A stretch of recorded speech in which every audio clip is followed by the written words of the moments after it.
guys, welcome back to my channel. So today we're going to be doing a video that I'm excited about. I'm honestly super excited about this video, and it does have to do with transitioning. This is my story of how I knew I was transgendered, I guess you could say, or my story, like in general, like I don't really know. I just want to kind of give you guys like from the beginning to where we are right now of how I started, how I knew I was transgendered, and all of that nonsense. If you guys want to hear kind of my story, then just keep watching. Also, don't forget to subscribe if you guys have not already. Give this video a big thumbs up for all my transgendered people out there. And let's get into the story because it's going to be a long one. Let's start all the way back from when I was little. So I had known something was different about me since I was very, very young.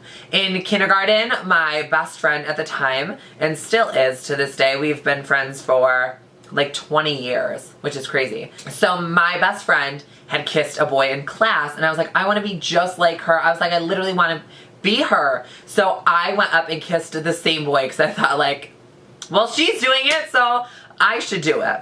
So I was kissing boys in kindergarten, so I knew something was a little awry in this like little head of mine, but I just kind of kept going, and I knew something was a little bit different because every time like we would play games at school, or we would like play games like swimming and stuff, like I always wanted to be a girl character. Like I never was a boy character, never. I never wanted to be in video games. Like if I was playing with my brother, I always wanted to be the female character. I never ever played as a male, never. I just felt like because like in real life I couldn't be a female, so I wanted to like play a female in the game because it made me feel, and it made me feel like I was, I don't know, it's hard to describe. So, keep going, fast forward, I used to always wear t-shirts on my head and pretend like I had long hair. I always wanted to wear high heels, and I would always put my mom's on, and I was just like, something is different about me. So as I got older, kids in school, like middle school and stuff, would call me gay, and I was just like, I'm not gay, I'm not gay, I'm not gay. I, for a while, was really like introverting myself, and I kind of like pushed all of my feelings like really, really, really deep inside me. But then I kind of thought like, oh, you know what? Like these kids are saying I'm gay. I am probably gay. Like this is probably what I've been feeling my whole life, and I should probably just like accept it. So I had known that I had liked boys like since like 6th grade on. Like I knew that I liked boys. So like that was never a question in my mind. I knew that I was into men. So high school came around, and I kind of like accepted the fact that I guess I was gay, but it still didn't feel right. The label still just didn't feel okay, but I didn't know what else there could be, so I just assumed that I was just gay. Like that was just it. It was all over. Hands done. Wash your hands of the situation. I was just gay. Fast forward a couple of years. I had been watching Gigi Gorgeous on YouTube forever, like since high school. And in 2012, I think, she came out as transgendered. And I had always looked up to her so much and felt like a really deep connection with her. I would always watch her videos every single week, and she would be in dresses and heels and makeup and all of that. That is what I wanted to do. I was like, no, like that is what I feel like I want. Like I want to be able to dress in dresses. I want to be able to wear like women's clothes. Like I want to be able to wear girls' clothes and like grow my hair out and all of that. So I was like really mimicking my life after hers for a really long time. Like I was starting to use the words that she used. I was starting to act the way that she acted, and I just felt like I felt at peace for a little bit, but then like there was still something missing. So in 2012, when she came out as transgendered, it was just kind of like a light bulb went off in my head, and I was like, no, I was like, I'm transgender. Like that makes so much sense. Like I've always felt like a girl. Like I've just always wanted to be a girl, and always just felt that I was a girl. That is what I had to be. So a couple years after she had transitioned or started transitioning, I had come out to the first person ever, which was my best friend, who is still my best friend to this day. And I had come out to her in a Dunkin' Donuts parking lot, where I had told her I was transgendered. And it was kind of really scary because I wasn't sure how she was going to react, because I thought, you know what, I'm just this like sassy gay boy, and like everybody loves it, and like people are so accepting of gay people, but like transitioning and being transgender, that's a whole different ballgame that was so taboo and still not talked about then, that I was really nervous to tell people. So I continued to kind of secretly like start buying like girls' jeans, and I would start carrying purses and doing makeup and getting like my nails done. And my mom and dad were kind of like, why are you being so flamboyant? Like, this is not how a gay boy acts. Like, see your friend over there, like your friend is gay, but like he doesn't have any nail polish on and he doesn't wear any makeup and he doesn't wear girls' clothes. So like, why are you doing it? Like, no, like knock it off. Like, you need to stop doing it.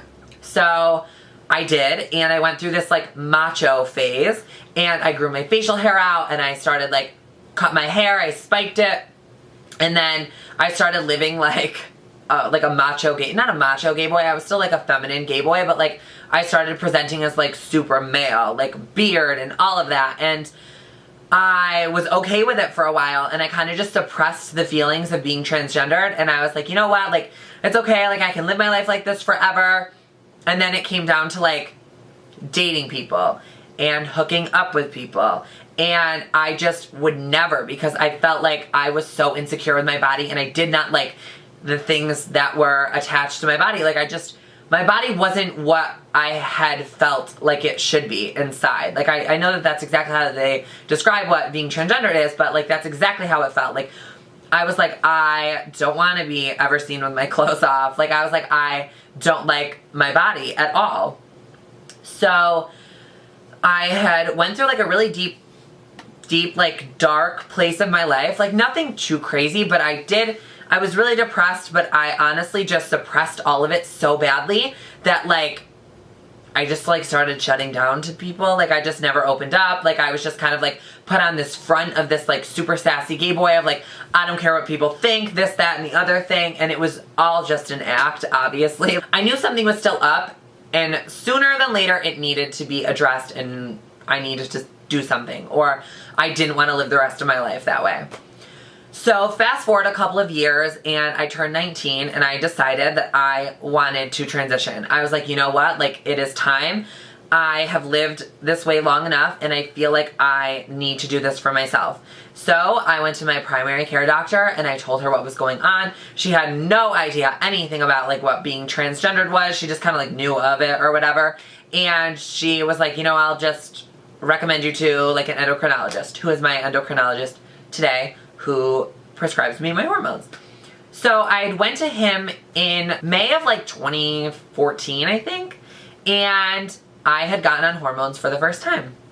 And I was on hormones for 8 months, and my parents were still not accepting of it. It was just one of those things that it was still really, really new, and we really didn't know much about it. And I think my parents just were really nervous that like I was going to be really ridiculed now because I was going to be changing genders, and it was just going to be a really, really, really struggling life for me forever. So they just kind of wanted to like scare me out of it because they just didn't want me to have to deal with everything I was going to have to deal with for the rest of my life. So the constant like not support is the hardest thing in the world, especially when you're doing something as big as this, like transitioning. You need all the support that you can get because it is mentally challenging, it is emotionally challenging, it is physically challenging. So if you don't have the support at home, it is not going to work. So 8 months after I started hormones, I had stopped them because I just couldn't take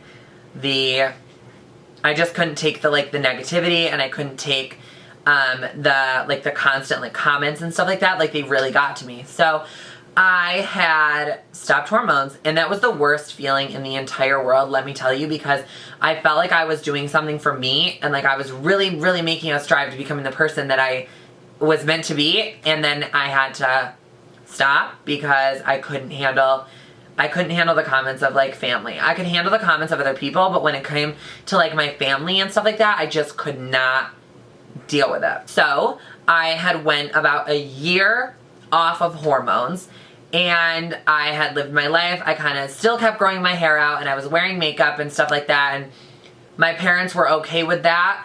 They would make comments all the time about how like they were jokingly gonna cut my hair and like all of that, but my parents had realized that I was honestly getting happy, and I was happy being able to grow my hair out, and I was really happy to be able to wear makeup, but I still kept like my facial hair, which some of you guys, if you guys have been Ride or Die supporters, you know, I had facial hair and like while my hair was growing out and all of that, but like I was still wanted like long hair and I still wanted to present as feminine as I possibly could. So I still wore like feminine clothes as much as I could. Like my wardrobe was kind of half and half. Like I never wore dresses or heels or anything, but I wore girl jeans and I wore girl like t-shirts and stuff like that, but the rest of my clothes were like typically male. Then it became a point where I was really, really low. Like I got to my lowest low ever no, maybe not ever. I got to my lowest low and I was like, oh God, like I was talking to my really good friend Danielle,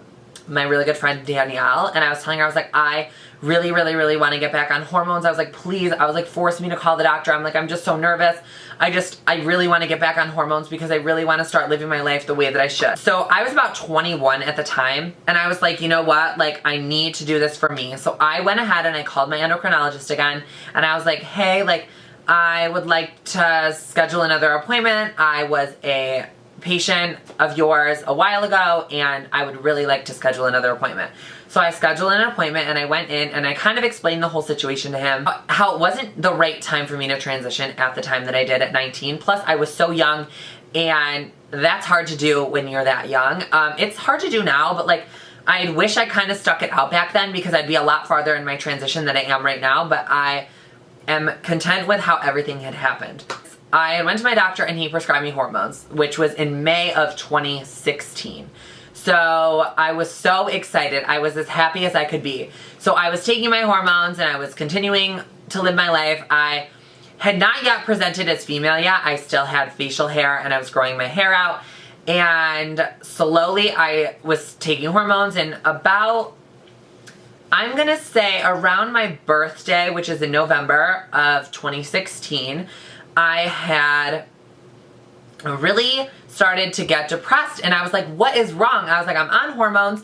I'm doing what I can to transition. So what is the problem? Like, I don't understand what my problem was. So I really had wanted to shave my face for the longest time.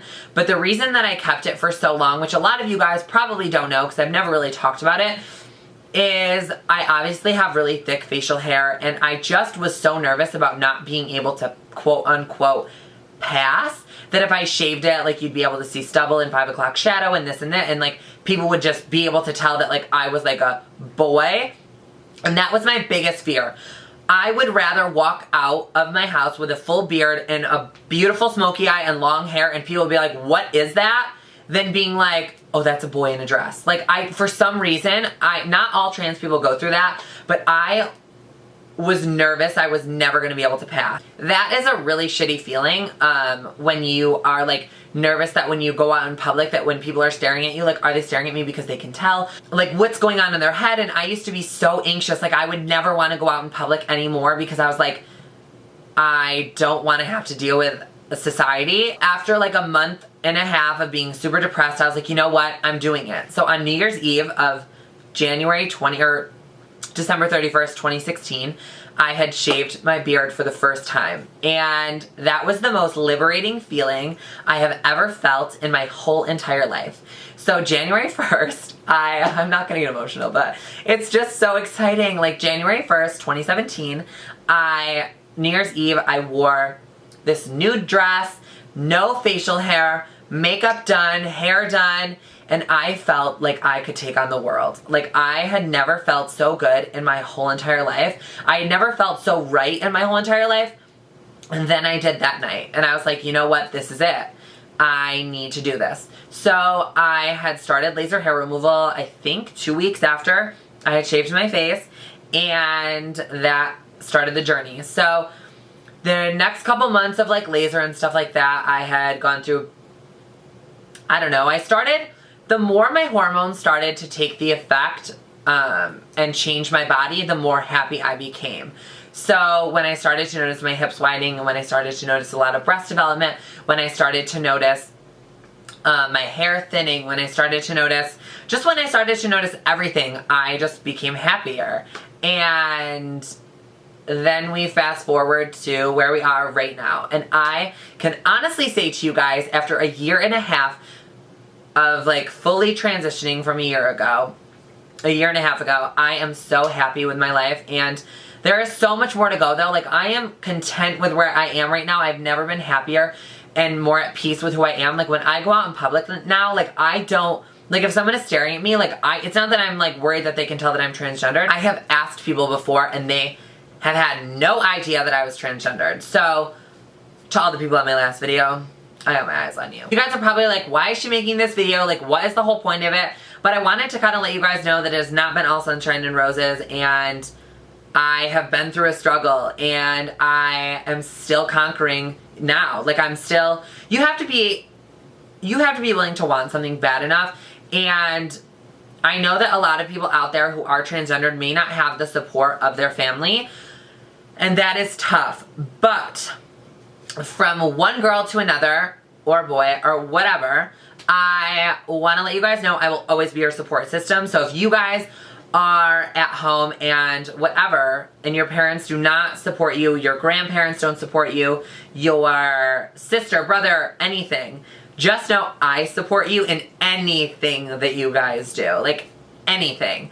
And I also want to tell you guys, it does get better. Like, it honestly gets better. Like, I thought when I first started transitioning way back when I was 19 that my parents were never going to be okay with it, and then I was just never going to talk to them again, and I was just going to live a life without them. Like, I really honestly thought that. To where I am today, where my parents have changed pronouns, have changed names. My grandparents, who are 70, have changed pronouns and have changed names. And like, people do change, and like, they learn to like accept it, and you just have to give them time. So I don't want anybody out there thinking that their parents are never going to accept them. And honestly, sometimes they don't, but you just have to give it a chance for them to kind of come around and realize that, you know what, like, their son or daughter is going to be happier whatever way that they are, then they will eventually come around. I promise you. I promise you. But I hope you guys enjoyed this video, and if you guys are going through any struggle in your life, just know that you guys can overcome it. I swear to God, I did, and so can you, and I'm still overcoming things every single day, and I just want you guys to know never to give up. Life is too short to be anybody but yourself. I hope you guys enjoyed this video. I love you guys so much. Don't forget to subscribe, give this video a thumbs up, and I will see you guys on Thursday.